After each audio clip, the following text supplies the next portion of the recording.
Finding one's way through the forest, metaphorically and physically, happens to a chosen few. Every step calls for curiosity, courage, experimentation, openness to learn, and constant adaptation. What if this is one's calling in life? What worlds does it open up? How does a beginner's mind respond to such a calling? What does it mean to be a self made naturalist? How does one build a professional work career to share the magic of nature and wildlife? To explore this subject and more, here is a conversation with Raghunandan Kulkarni, also known as Raghu, founder of Indian Natural Trails, a wildlife destination management company that primarily caters to German clients seeking unforgettable wildlife experiences across the Indian subcontinent. Coming from a humble family background, Raghu has painstakingly pursued his passion for over 2 decades and built a meaningful career in wildlife tourism.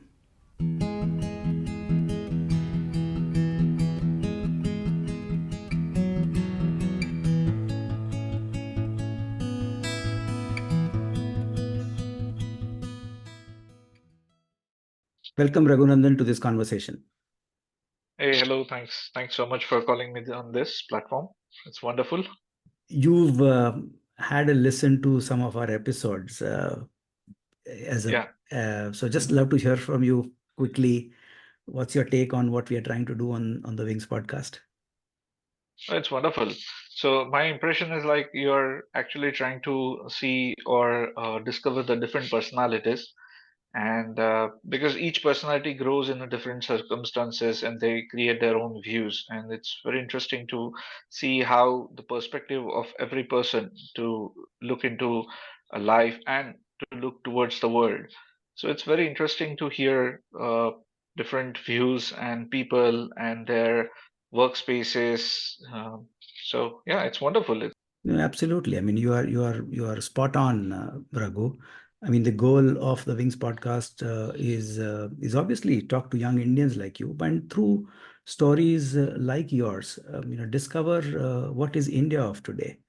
I mean, Right. there's always this question is, okay, 75 years of independence, India is a young country. Where Mm, is the country today? Where is it heading? And of course, a country, a nation is made of people. And especially mm, with the close to 60% of the billion plus population we have belong to the age cohort that you are a part of.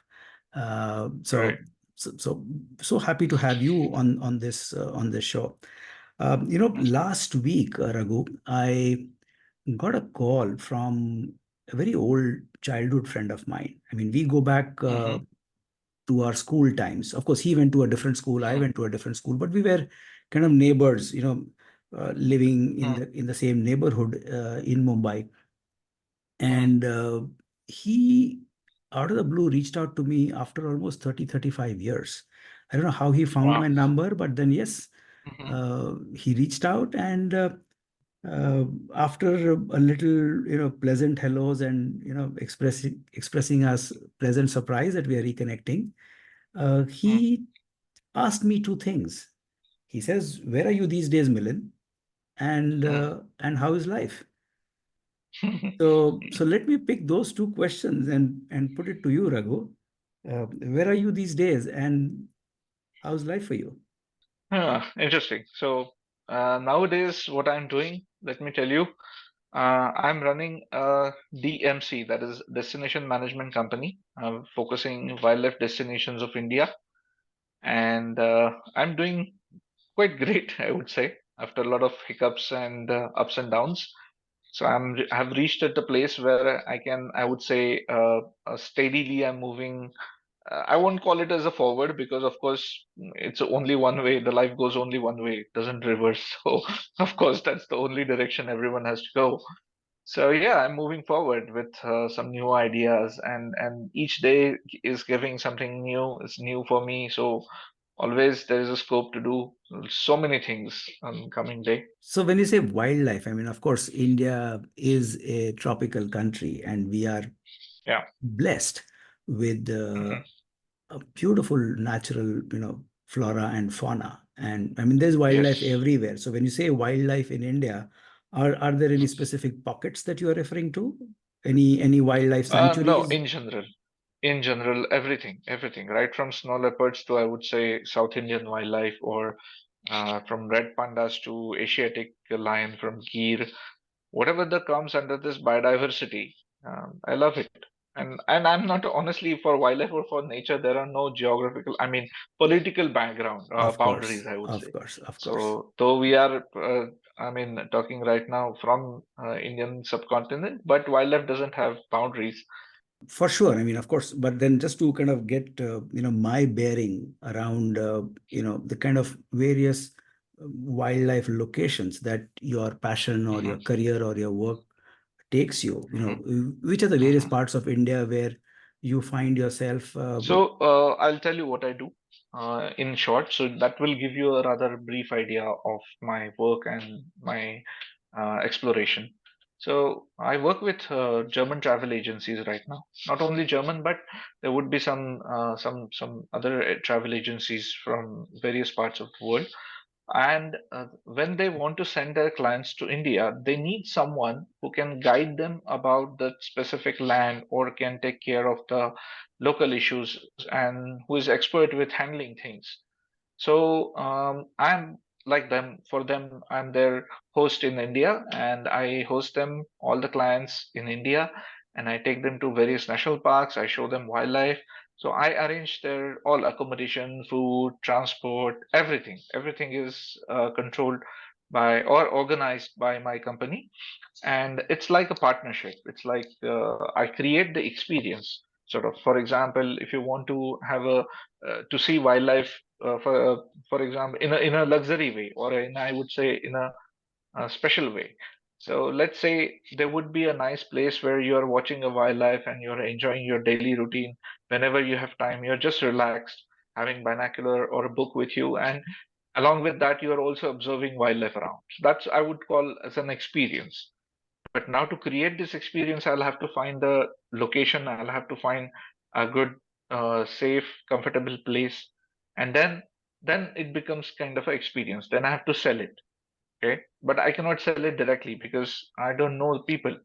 sure. So I know people who sell these experiences, so I connect with them. Absolutely. But I think at the ground level, would it be fair to say that it all boils down to something in wild nature? You gave an Yes. example of the forests of Gir, for Yeah. example, I know a lot of tourists, inbound tourists into India, or even domestic travelers, Hmm.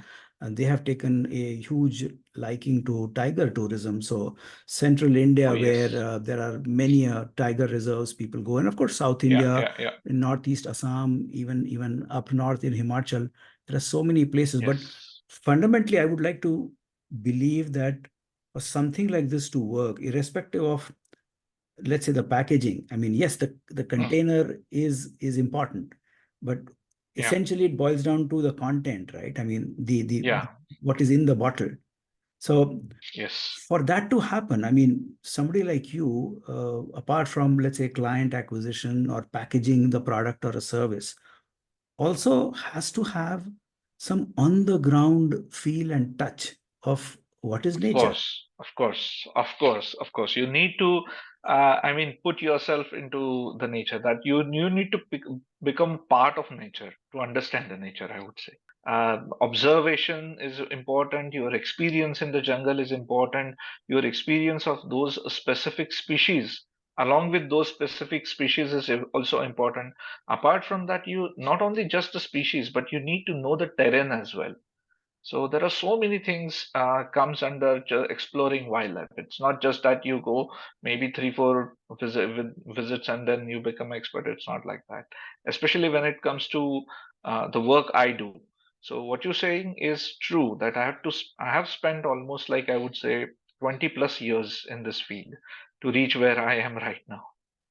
Let's pick up an example of Mm.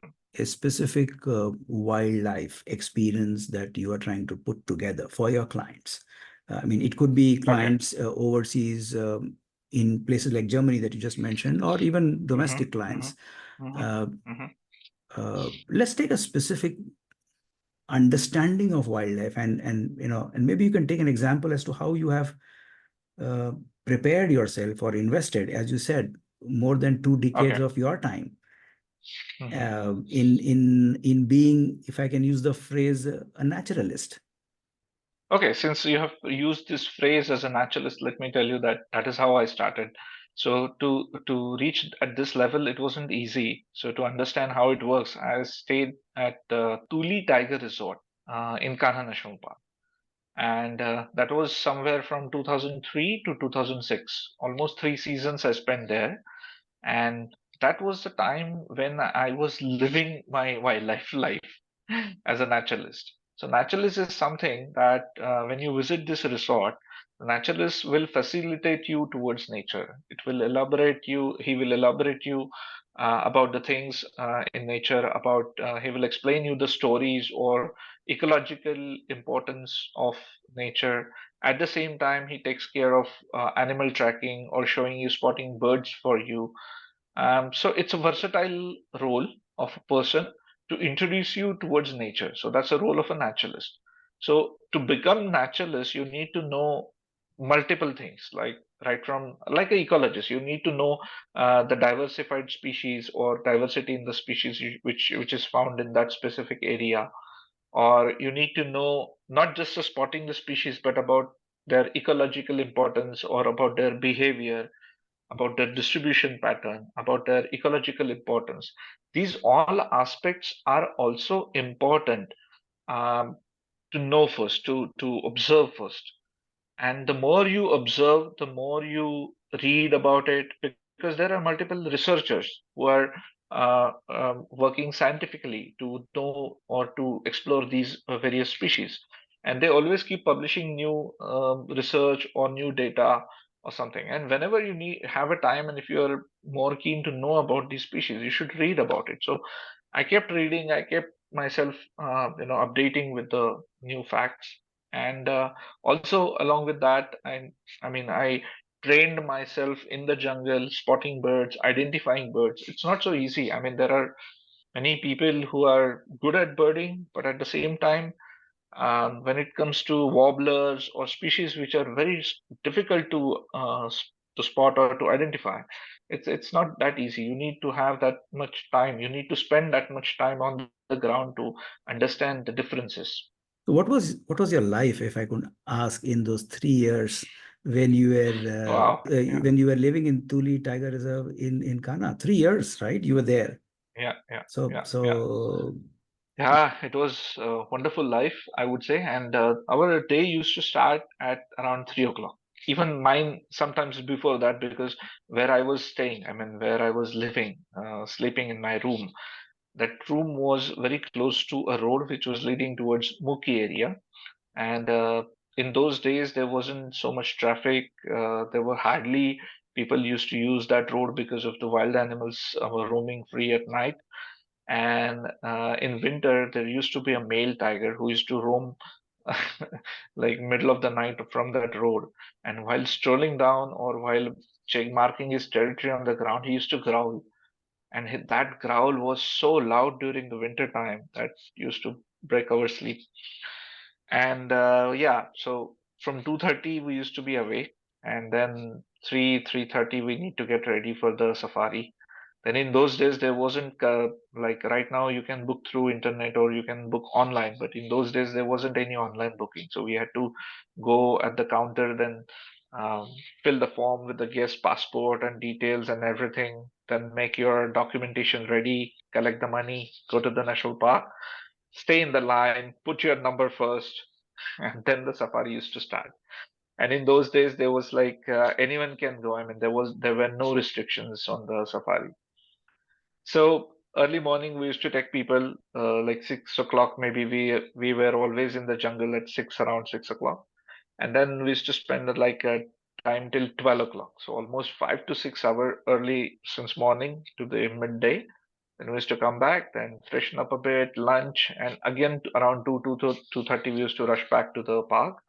Then we used to come back around 6:30ish, and then I used to, in those days, I used to also present a kind of a show, introductory show on Kana. Then there was like guest interaction, discussing what you saw today, etc. At the dinner table, guests used to have some questions about life around and multiple things. So we used to discuss a lot. And then, yeah, that's the end of the day. We never used to, I mean, like it was so difficult. Um, like 3 months, we used to get sleep of around just 4 hours each day. Is this what you always wanted to do? I mean, in your growing up years as a Well, in child, those days, yes. In those days, yes, I wanted that.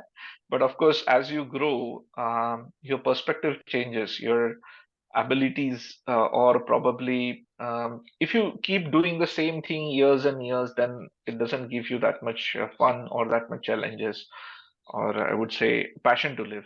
So you need to keep that changing. That's what I believe. what was Raghu's life when he was a child when he was growing up? Oh, it was terrible, I would say. Wasn't very pleasant because I grew up in a very middle class family of Pune, in Pune, and my mother was a teacher, and we were like six people in a home.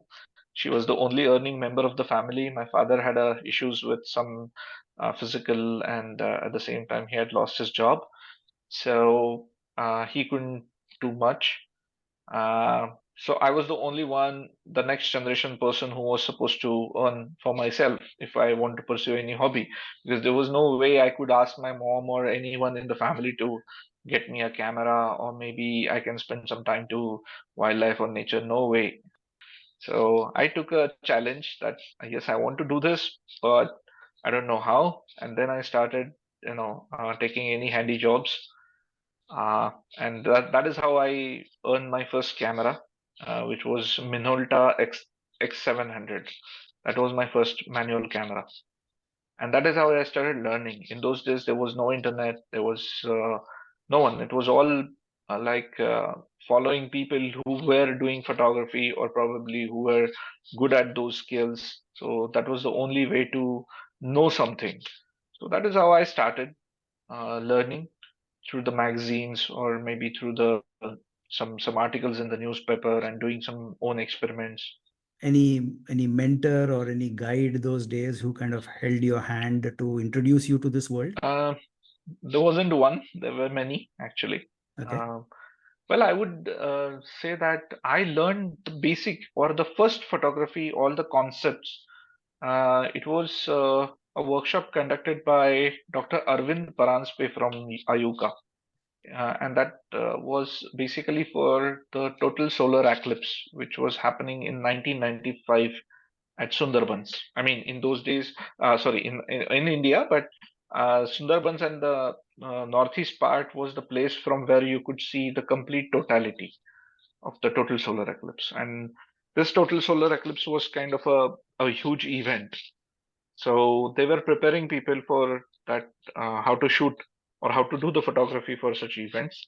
And in those workshops, they taught us about all, I mean, basics and everything. I mean, basics and advanced photography. So that was the first time I mean, I got to learn about the basics or the physics behind the camera and photography.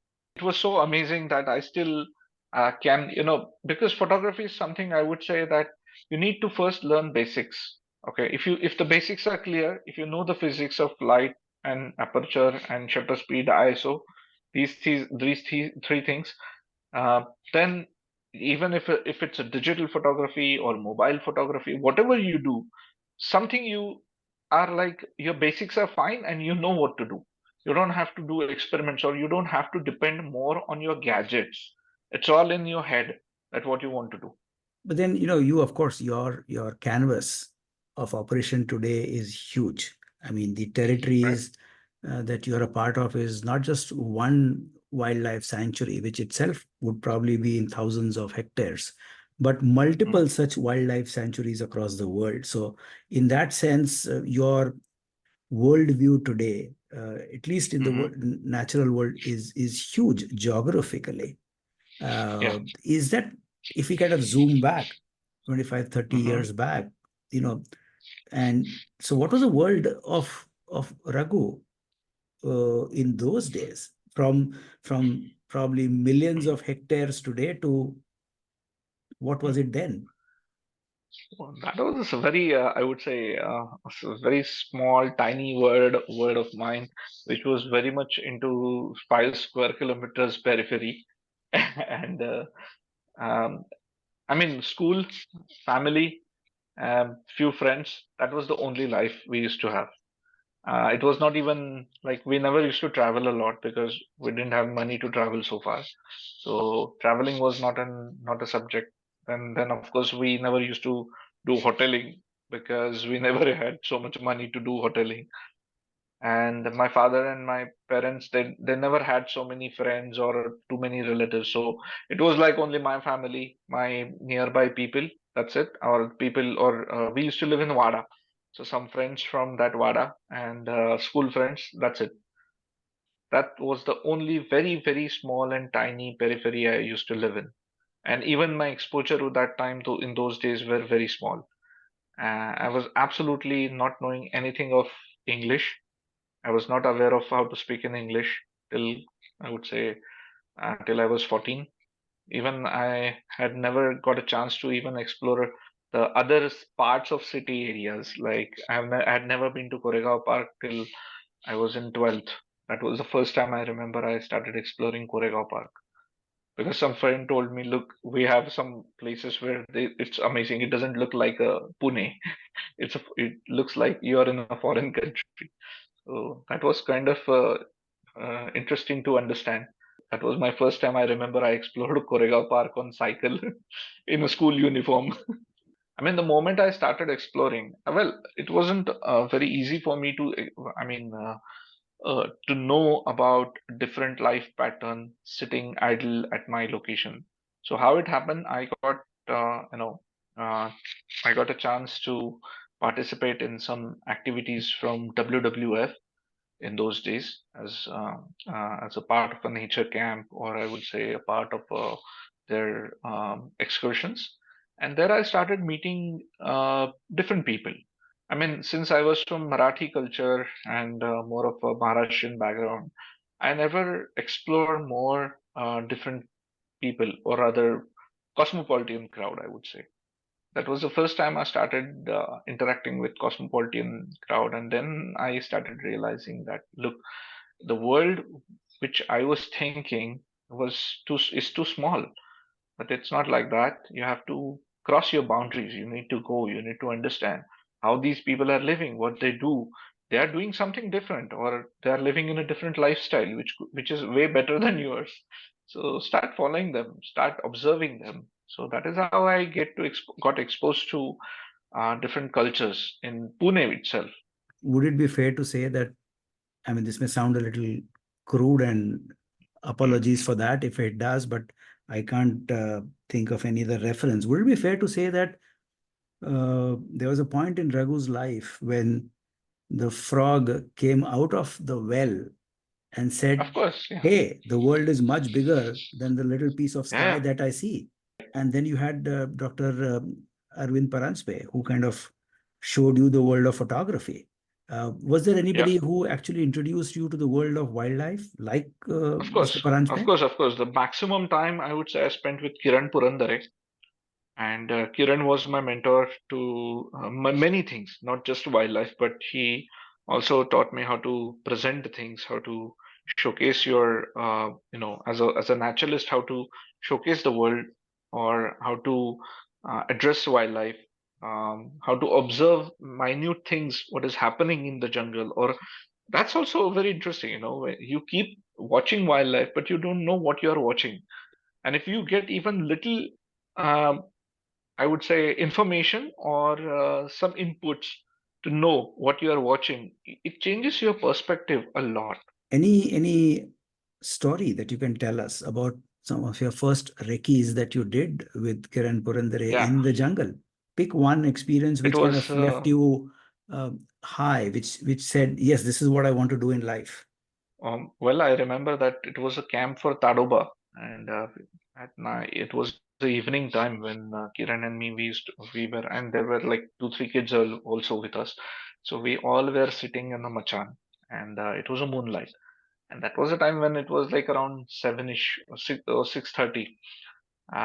When it started getting dark, and I asked Kiran, "Let's go," and he said, "No, wait, Raghu, because this is the time when you will get to see something which is really happening." Okay, so patience. First thing you taught me about patience, how patient you need to be if you want to see wildlife, or if you need to, if you expect to see something which is unusual or rare, or something what you wish to see. So we waited there for quite long time, and then a sloth bear appeared, a female, a mother appeared there with two young ones, and the young ones were on their back. It was on her back, and she came to the water hole. When she arrived at water hole, I don't know what she did, but two of them they jumped immediately, and they all three were drinking water. And after that, they were playing there in that area of the water hole. For almost 15-20 minutes, they played there, and then they moved, and that entire that uh, the whole scenario, whole event or whatever it was, still in front of my eyes, and we saw it in the moonlight. You can Wow. imagine one was a big fur ball. Of course, we couldn't see the details because it was not that lit up. So, of course, it was a huge fur ball, and two fur balls, they were coming on the water hole. We could see that. They were drinking. After drinking the water for maybe 5-10 minutes, they circled around that water hole. The mother actually inspected the whole water hole, and then she brought the kids, and the kids were there. Then she rolled down in the plain area, and then the kids were playing on her belly. Like 5-10 minutes, it was like, okay, the time is over, and somebody gave them the orders, like, okay, switch off, you move on. So, and she moved on. So that whole event was very interesting. Then he was also writing a book on what a wagtail. He had written a book on wagtail, on one bird book. So that inspired me a lot, at how to write or how to observe the uh, or how to make observations rather. Even small things, how to look at the details, how you should be looking at the details when you look at nature. So these things gave me a quite interesting insight for many things. So yeah, I mean, I worked with Kiran then. In 1998, I also started pursuing ecology. From it was like I guess we were the first batch of Ecological Society of Pune, and there I got exposed to other aspects of nature. Of course, I was not very good at studies. It was like a rancho. Whatever was feeling good, I should learn it. That was my strategy. This looks good, this looks interesting, let's learn it, or let's study it. So that is how I have learned. And of course, I'm paying a big price for that as well, but that's okay. I mean, I could have come over almost all the issues. And anyways, so I was a part of Ecological Society, and where I learned many things from Dr. Prakash Gole, Dr. Sridhar Mahajan, who is a botanist and very famous botanist of Pune. And that is how I came to. I mean, he introduced the way he told stories about trees and plants and everything. That made the whole plant life very interesting to me, and that is how I started, exploring the plant life as well. Taking photos, asking people about identification, finding it on field guides. That is how I started learning about the plant life. And yeah, Okay. I mean, this was the whole era when I came in contact with many people. Like Neelam Kumar Khere was there, and for a very small part, I was also associated with. I mean, not associated, but I was following. You can say Krishna Mekunte. So nice to hear about various people who you met in your life and you found Mm, them on your way to learn the world of not just photography, but the world of nature, ecology, and how professionally also you trained yourself to right. become what you have become. Yeah. I just finished reading a book called Cost of Living Mm, by an author, female author. She goes by the name Deborah Levy. The book is full of quotes, hmm and there's one which I kind of took a liking to, and I kind of made a note of it. mm. If I can read out that quote to you and pick your brains Sure. as to Yeah, how yeah. how do you relate to it, because I relate to it in a big Okay. way. So Mm, in this book called The Cost of Living, Deborah Levy says, and I quote, Freedom is never free. Anyone who has struggled to be free knows how much it costs. Absolutely. This is exactly what it took me a quite long time to understand this, or rather, I would say not understand, but when I understood this, I could go back to my earlier life, and I could sense it that okay, this is what exactly had happened with me. That this was why I had to pay that, because it was for the freedom. And freedom doesn't mean that freedom is not something that okay, I'm free, I can do anything. It's not like that. Freedom is something that you have your own time, and you should do what you want to do in that specific time. If you call that, if you have your everything is in control, like okay, I want to go do shopping, so I have money, I have everything, I have time to do that. So that kind of a freedom, I mean, literally, a freedom is a wide, very wide concept. And unfortunately, you know that when if you give me this concept, let's say suppose I'm free, I have huge money, I have lots of money, I can do whatever I want, etc., etc. The moment have I have all of this, I'll start feeling depressed because there is nothing challenging. Okay, there is nothing that my body or my brain needs to strive for. So of course, freedom is important. Freedom has to pay the pace, but you know, what sort of freedom you think is also very important. What kind of freedom you, when you think about freedom, is there? That is also very important. So, the life that you're living today, which is a life of choice, a life of passion, something that you are wisely investing your time, and in that definition of yours, experiencing freedom in the here and now, what have been the big costs or price that you have had to pay for this freedom? Well, yes, of course. I started. I mean, right from my childhood. My childhood wasn't very uh, I would say happy, or it was a bit abusive. At the same time, the place where I was living was not very encouraging for the activities I was involved with. For example, people have outcasted me because I used to catch snakes, or once my father took me to a psychiatrist because I go for birding. Because from in their dictionary, bird watching is something, or rather, they never had even idea that you can go for watching birds, or there are birds, there are people who watch the birds. So these concepts were not even their dictionary. So it was really tough for me to forget about convincing, but to even to teach them these or tell them these concepts, because they came from very mediocre family, or probably even worse situation where I was born. So, first of all, my society where I was living, or the people around me, it was very difficult to convince them what I was doing is rather can be a good career, or I'm taking this subject as a career, and there are studies involved. It's not something what I do. It's fun, or I don't do other things. So that's the reason. What it is not an escape route, because everybody's thinking this is a going to the jungle is kind of escape route. Or even my mom used to thought that he's taking sannyas or something like that. So this sort of society it was, even to learn English, or to forget about learning. Learning is okay, you can learn it eventually in your career, maybe in your lifetime, but to interact in English with some person, or people up I would say the other side of the river in Pune itself, was a really again a challenging task for me, and but somehow I started managing it. I mean, I mean it was like what you can say. Some part of time I was feeling myself as a joker, that people are laughing at me, they are making jokes of me. I could sense it. I mean, there is always a person in the crowd who is like a material for some jokes or kind of fun. So I used to be that. And I Now, used to when ignore them because I wanted to learn. I wanted to learn the tricks of the trade. I want to observe, and I also it was also a chance, or it was also a kind of a time where I learned how people behave.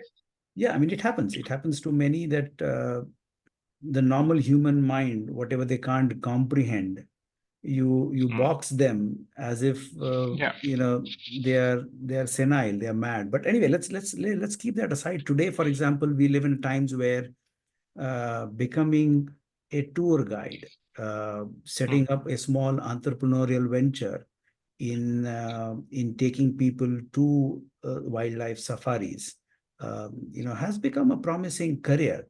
However, if I could request you, if you could cut through the glamour of wildlife tourism, especially for the ones who are wanting to make a living out of it. You've been at it for almost 20 plus years. So what are the hard ground realities that somebody in this profession has to accept to live with? The one mm, immediate thing comes to my mind is consistent income, for example. I mean, I'll put a big question mark that if I decide to join your trade, will I have mm, an assured income every month on month? I mean, mm. financial security is the first question that comes. But if you can kind of dissect this entire sector for somebody who's looking at it from wanting to make a living. Two things. Let me first give you some background of the this so far career of wildlife. What is happening right now and where I stand currently. Because of the internet, because of the especially reels, Instagram, and social media, there are two type of people. One, they want to become a wildlife photographer, and they want to showcase themselves as doing a photography, as if they are carrying themselves as a hero. Okay. Mhm, mhm, And as a tour guide, as a hero. Okay, like look how I go in the jungle with a camera, how I shoot. So these sort of reels they shoot, and they will project the people. Look, this is how I am. You travel with me. Okay, that's one thing. And the other thing is that there are travel agencies who people don't know who they are. They are big companies and they have huge businesses and they run the business. Okay, they don't shout about that. And there is a business going on regularly. People are doing their duties. Nobody's heroing themselves, or it's normal life. So these two aspects are very clear. Okay. So these people who are like coming as themselves as a hero, as a, or you can say mentor. This is a new word right now. It could be a camera mentor, or it could be some people have call them tiger mentor or whatever. The thing is that there is a business aspect to it. Number one, you need to learn the business aspect as well, and you need to pinpoint what you want out of it. One thing is that if you want to showcase yourself, what look how I am doing myself in the jungle, and look, I'm taking tiger pictures. So there is a tiger, here I am, and you are watching me. That's one aspect. And second aspect is that there is a tiger in the jungle and I love to see it and I'm watching it, and I'm clicking for myself. And the pleasure what I'm enjoying, I would like to give the same pleasure to my people who are traveling with me. So, first of all, you need to understand the concept of wildlife tourism. There are many people who are not following the concepts of wildlife tourism. To understand all this, I had to go and I mean multiple hardship. First of all, when I was working with Tuli Tiger Resort as a naturalist, it wasn't easy for us because there was no communication tools. There was absolutely nothing. No telephones were there. Nothing was there. So it was like isolated life. Our whole association was only with the jungle people and people nearby me.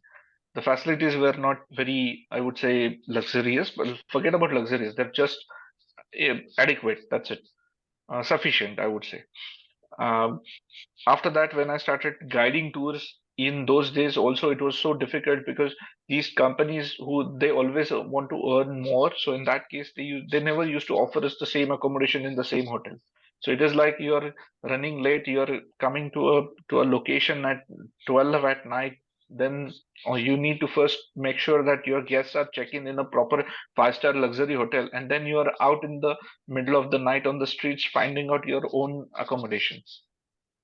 So these sort of challenges, I mean, at one point of time, I had really, anger on myself. Like I was crazy on myself that why I'm doing all this, why I'm taking all this. But that is how I learned the small tricks of this trade. And that is the reason now I am actually handling the entire territory of India, like right from snow leopards till whale watching at Sri Lanka. Everything I know how to organize, how to control. I have network. I have built my own strong network from all across the India. Gujarat, we have Northeast, we have good people working with us. Then in Northeast, sorry, in North India, in Central India. So this is what I built. But built all this, I personally experienced these all locations, these all places, people, surroundings, hardships. And when I went through the same hardship, now I know if I have a tour guide who is working with my company, I won't say for me, because here every single person matters. So I won't call it somebody's working for me. I would say somebody's working with me, because everyone has their own duty to play, role to play. And why I'm successful, because in everyone down the line in the chain who is working with me is working perfectly, which is a big achievement for me. So if you ask me financially whether I have grown, I would say maybe or may not be, but the kind of business I've established where everyone like has it's my own business and everyone is doing their best so far.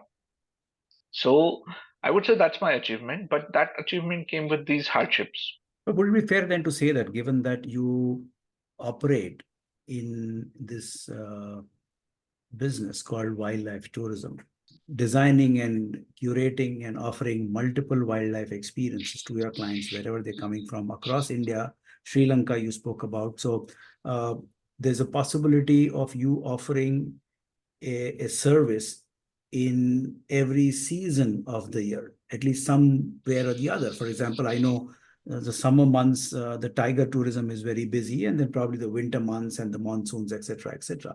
Now, of course, we've seen one aspect of making a life and living out of it. But let's come back to the basic question of, at the end of the day, it's Mother Nature and her beauty, her mysteries that you are trying to unravel and kind of make it available to people for appreciation, for joy, and of course making a living out of it.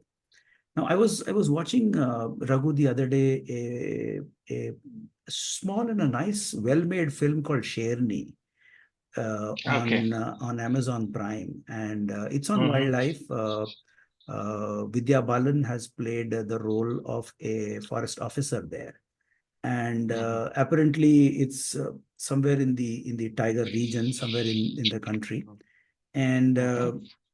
there is a particular tigress.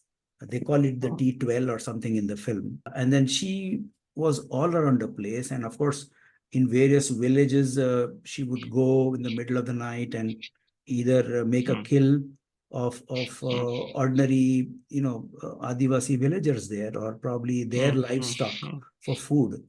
And the entire film revolved around trying to capture this tigress called T12, as named in that film, and take her to a safe place. And there's one shot they beautifully showed that how in a large map, uh, there are pockets of jungles which are thickly forested and a lot of land in between which is cleared. So it's like patches of thick Patches, forest, right?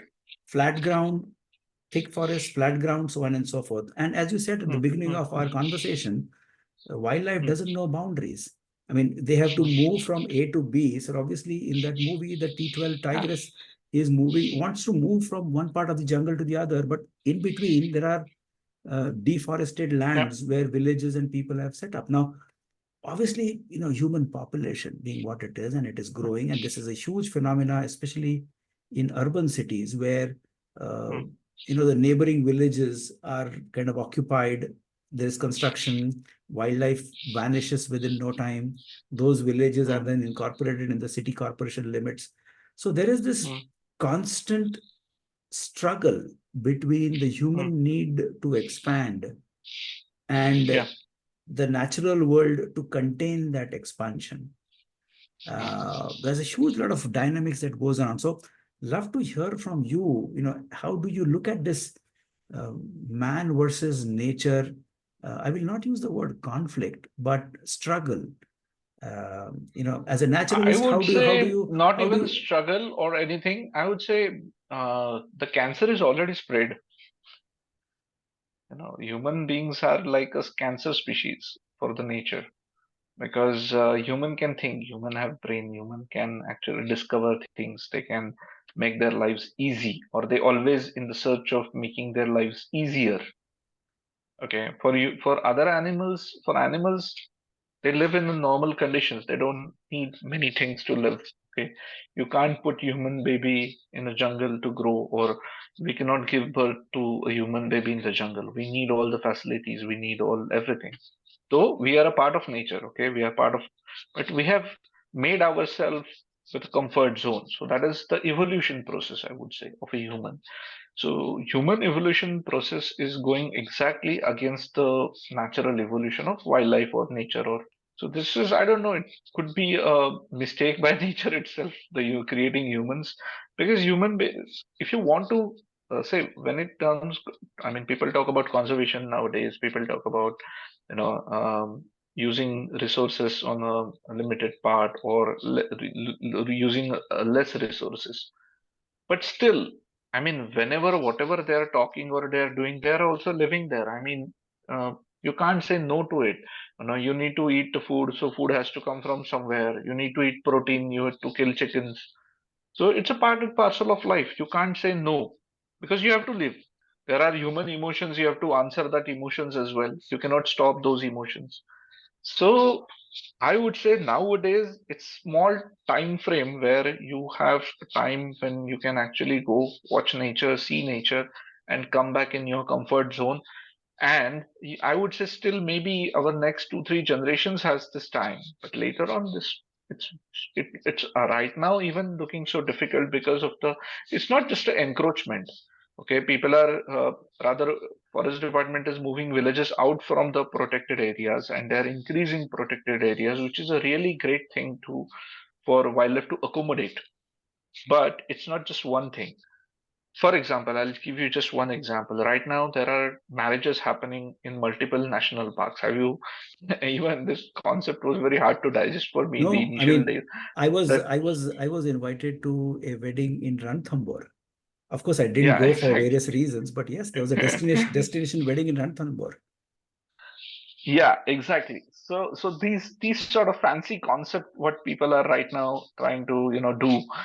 I don't know what they achieve out of this fanciness. More than that, why forest department is not uh, taking strict actions against these shadi and everything, whatever is happening, the shore and the loud music at night, DJs at night in the jungle. Because see, as I've said, animals don't have boundaries. Okay, so forget about tigers. Tigers is apex species, but more than that, let's say there are at night time is a time for owls and nocturnal animals to travel to do their regular things. Okay, in animals, the biggest thing is communication.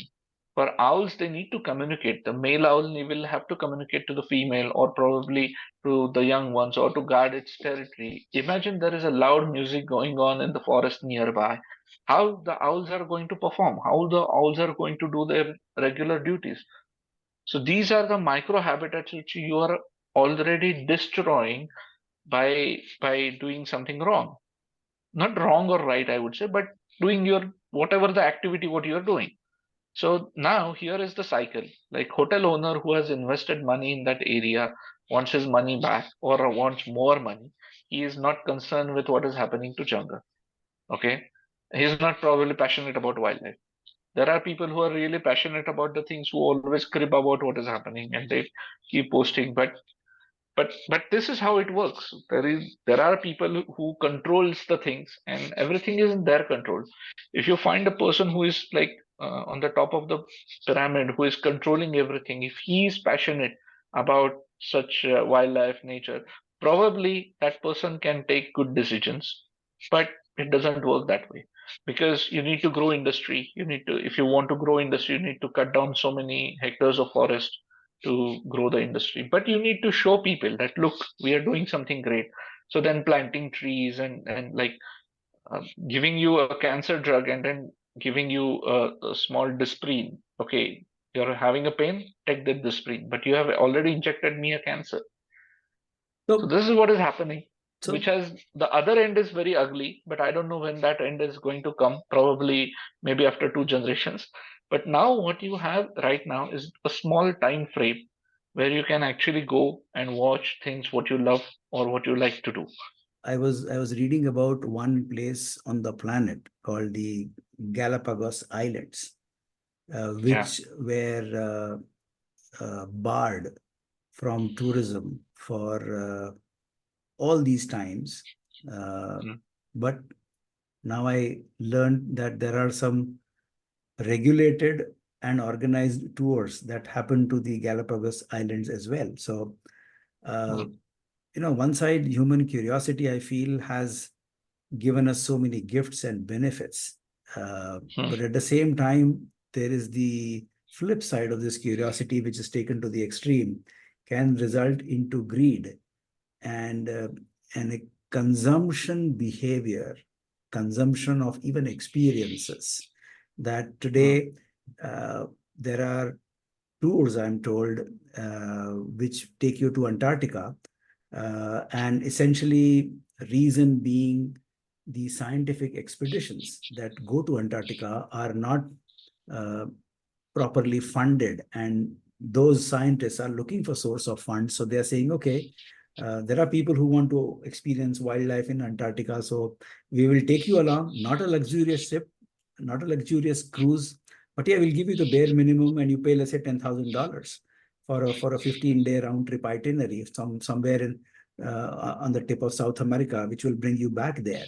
Uh, so so yes, I mean, I don't know where this is heading, but uh, as we are kind of coming to the end of our conversation, I mean, would love to hear from you. What has it meant to be a naturalist? What has it given you? What does it gives you? And what hopes and anxieties you have for your future as a naturalist? okay. So, yeah, naturalist is, though I wouldn't call myself nowadays naturalist because I would say I am a businessman. You can call me the businessman because my all activities are not like a naturalist. Though I go to the jungles regularly, I do a wildlife photography shoots, etc. But now it is mainly for myself and to learn more experience, which I can train more naturalists like me, or probably the team, which can take now people along with them. Okay, so naturalist, yes. If you ask me as a inquisitiveness, it's still there as a naturalist. I would love to, explore the new areas and new experiences, new species I would love to see for myself. That pleasure is amazing watching things. Okay, that's one thing. Looking at the business, yes, as a business, wildlife tourism as a business, it will grow since many people would love to see new species or new things. Through the internet, people will understand about different species. So, of course, they would love to go and observe and experience those species in the wild.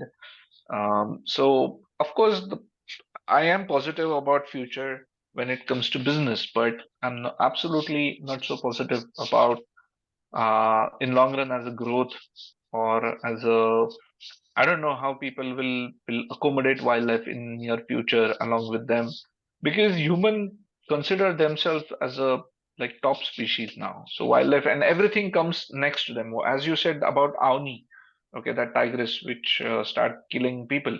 So even that in that scenario or in that situation, um, I there were few possibilities where you could actually capture the tigress alive and put them in a zoo. It has been done before as well. It is not something very new. Okay, and if you don't have the expertise, get the expertise from Africa.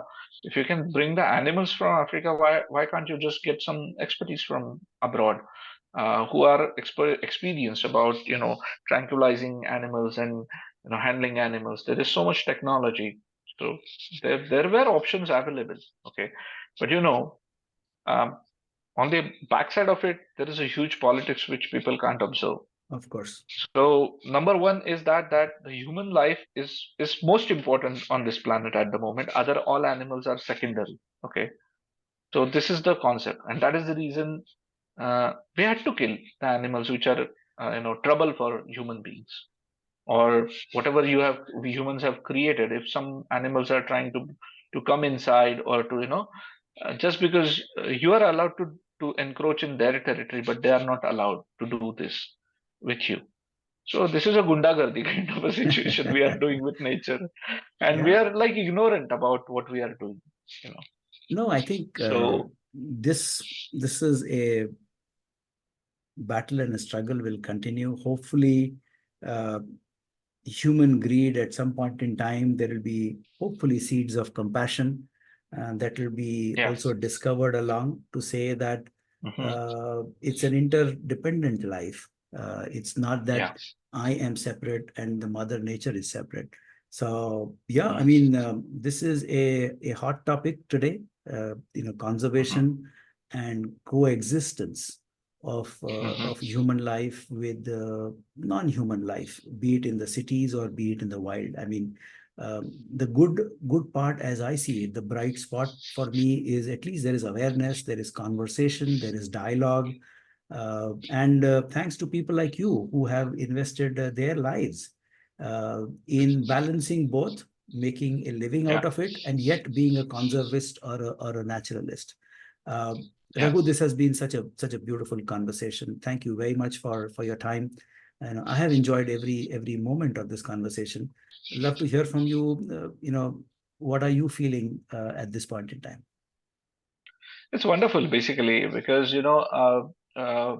there are two facts. One is like very glorious pictures has been painted all the time about this sort of profession, but at the back, on the other side, there are facts and realities, and something I would say people should understand, or to keep in mind before they step into this sort of career, or this sort of exciting business. Okay, so that's one thing. Second thing is that yeah, I'm always hopeful, or looking forward to conserve nature. But the situation and scenarios are so tough that the small efforts are not going to work. You need to take a really huge efforts, big steps to protect the nature. And when it comes to conservation, it's not that you need to plant trees or do anything. You just need to leave that nature as it is. Nature has capacity to take care of themselves. You just need that area untouched. That's it. Leave that nature as it is. It will grow. The animals will start coming there. Life will start taking their place. But it's your intervention is not needed anywhere. It's exactly the opposite. You need to move out from that region, from that zone, and see how nature takes place again. So that is how it is. What And a yeah, I mean, uh, I have my all the wishes to you, as well as the wings also, and to bring more people on this platform. Thank you very much. What a beautiful thought that you're leaving us with. That the best step we humans can Yeah, take to preserve nature is to get out of the way. What a brilliant thought. Thank you so much, yeah. Raghu. You take care and wish you good Thank luck. you. Thank you so much. Thanks. Thank you for your time today, my dear listeners. This is your host, Milind Agnihotri, signing off. Goodbye, take care, and stay safe.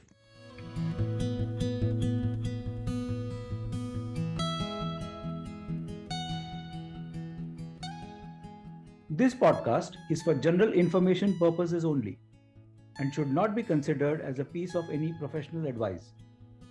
Views and opinions expressed in this podcast are those of its guest.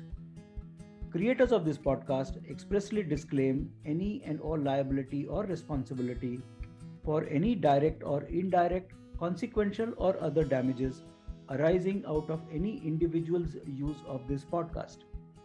For feedback and suggestions, please write to wingsindia75 at gmail.com.